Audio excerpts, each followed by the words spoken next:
you. J'habite à Vancouver, Colombie-Britannique.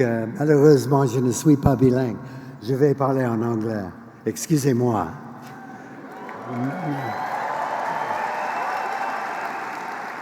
I'd like to begin by reminding you that I am speaking and we are here on the traditional stolen lands of the Tiohtià Nation, who have cared for the lands and waters of this area for thousands of years.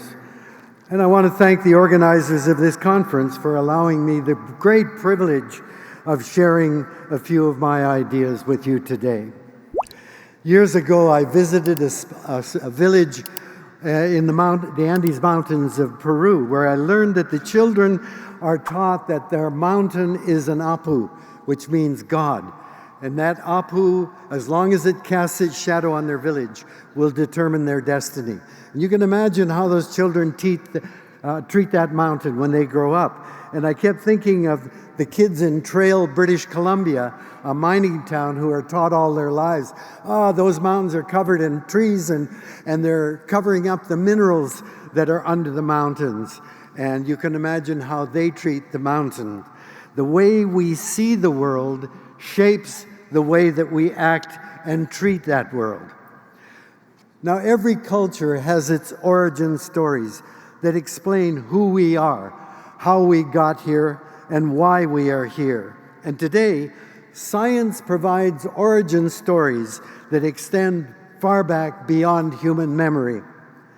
Ever since the first cells arose on this planet 4 billion years ago, the drive of individuals of every species is to survive and help to ensure that its kind will persist. While we here all belong to one species of air-breathing terrestrial mammals, and we all need clean air, pure water, rich soil and food, and photosynthetic energy. That fact ought to unite us as we celebrate the wondrous diversity of gender, ethnicity, language, culture, history, and socioeconomic difference. Today, scientists are able to use DNA to track our movement across the planet over time. And when you then follow those trails back, all of them end in Africa 150,000 years ago. That was our birthplace, and I keep waiting for the Ku Klux Klan to invite me so I can tell them, we're all Africans, what the hell's your problem? Try to imagine the savannas of Africa when our species was born. They were filled with animals and plants of diversity and abundance far beyond what you would find in the Serengeti today. And in that context, we were not a very impressive animal. There weren't many of us. We weren't big, fast, strong. We weren't armored with claws and fangs and armor, scales, and our senses. I mean, look at my eyes. We'd never survive. We're not that great. What did we have going for us that led us to the position of dominance today? Well, of course, you all know it was this thing here, the human brain.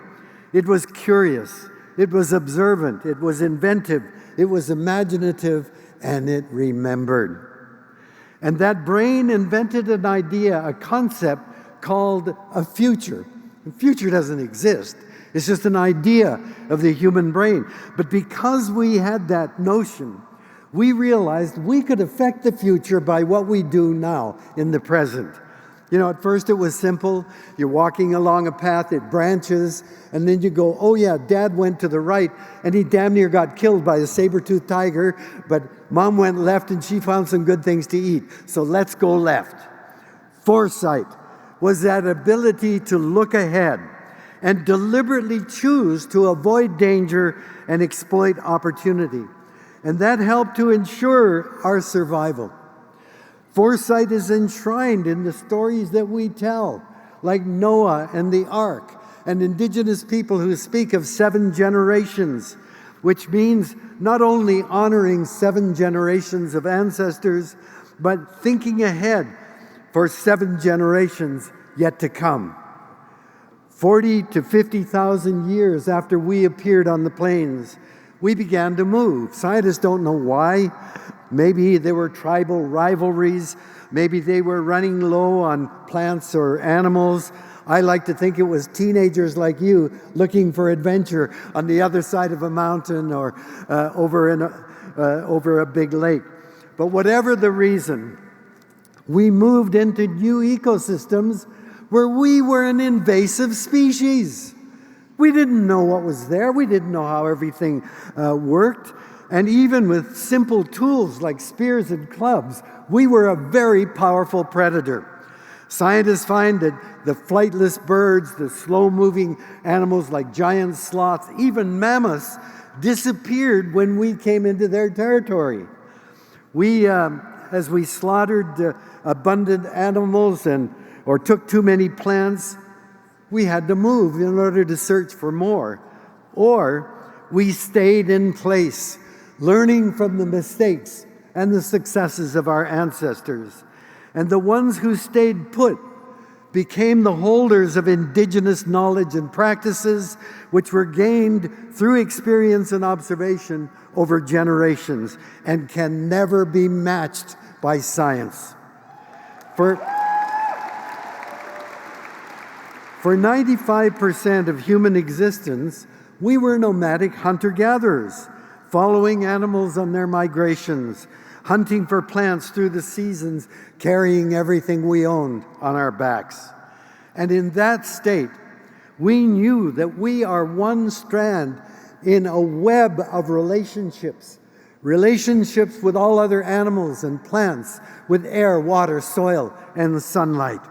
And in a web, we know that whatever we do reverberates throughout the web. And so we have tremendous responsibility to act in a good way, to ensure the abundance and generosity of that web.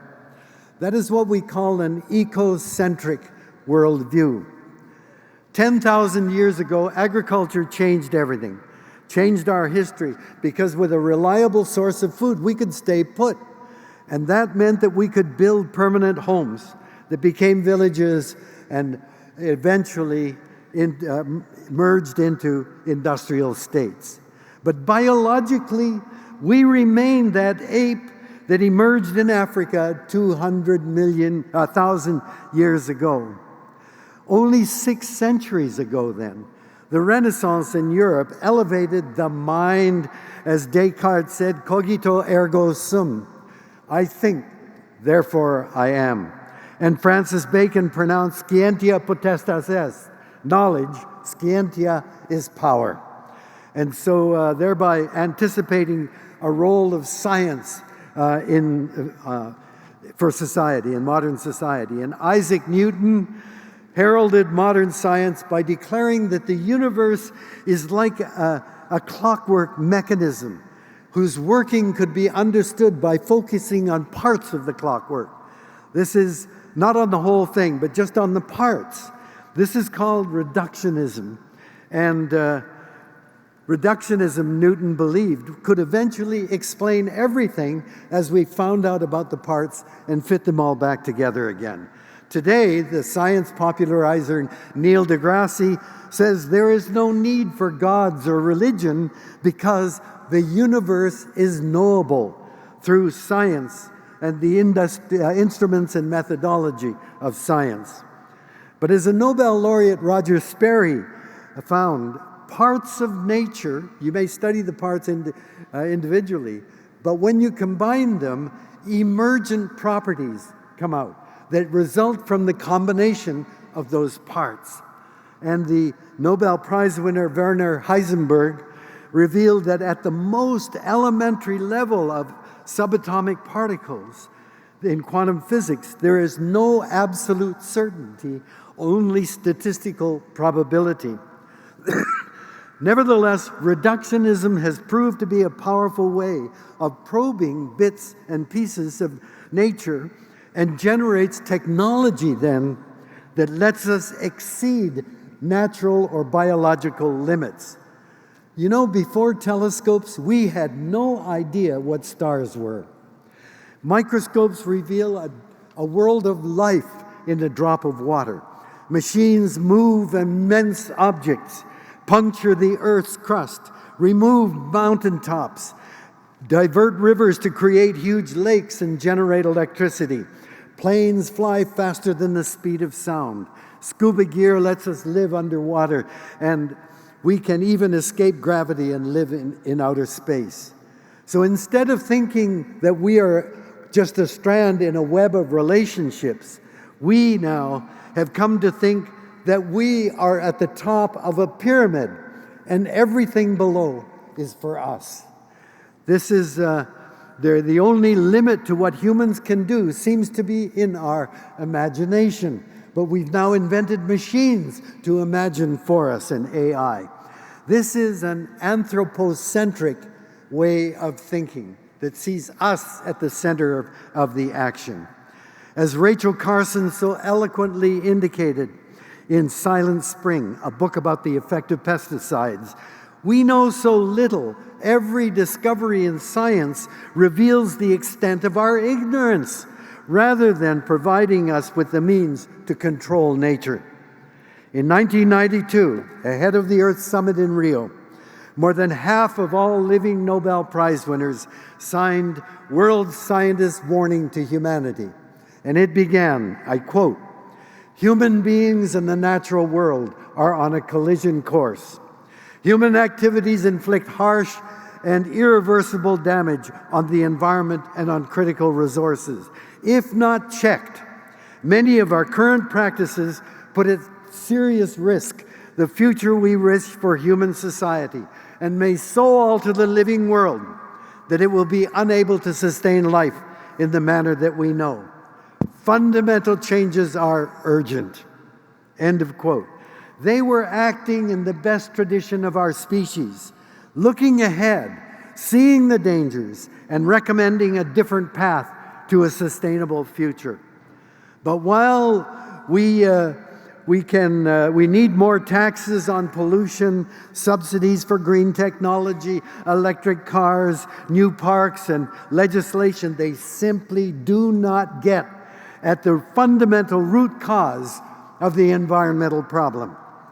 The systems that shape, guide, and constrain human activity and behavior are based on human supremacy rather than the web of life that is the foundation of our lives and our well-being. Unleashed from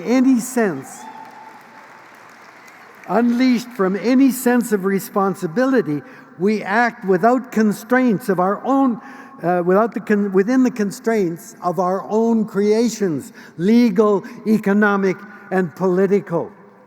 And they are the way they're tilted against the natural world. They ignore nature and natural law. We are the problem. We have become a super predator, an omnivore that not only consumes animals and plants, but entire watersheds, rocks and sand, forests, groundwater, whole ecosystems. If what is happening to the planet was actually being done by an alien from outer space, we would all be united and act together to protect our common future. But we don't. But that's not what has happened. Some individuals, most corporations, and a few governments are more destructive than others. But the underlying root cause is the mindset that has suddenly changed from an ecocentric to an anthropocentric view. How on earth are we going to survive in a world that has been damaged so greatly by that mindset, that does not recognize that our survival and well-being are utterly dependent on nature? Fortunately, there is a way out.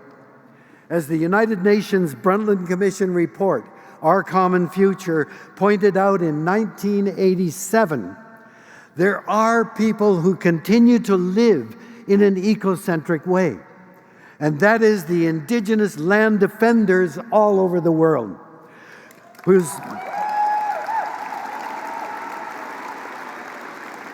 whose track record of living sustainably in place for thousands of years reflects a relationship with nature based on reciprocity that has much to teach us.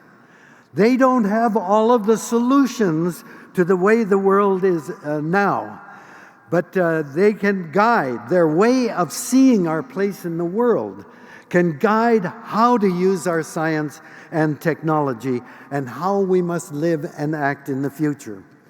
This is what Mi'kmaq elder Albert Marshall calls two-eyed seeing, the power of science from one eye applied within the constraints of indigenous knowledge in the other eye. Let's open both eyes.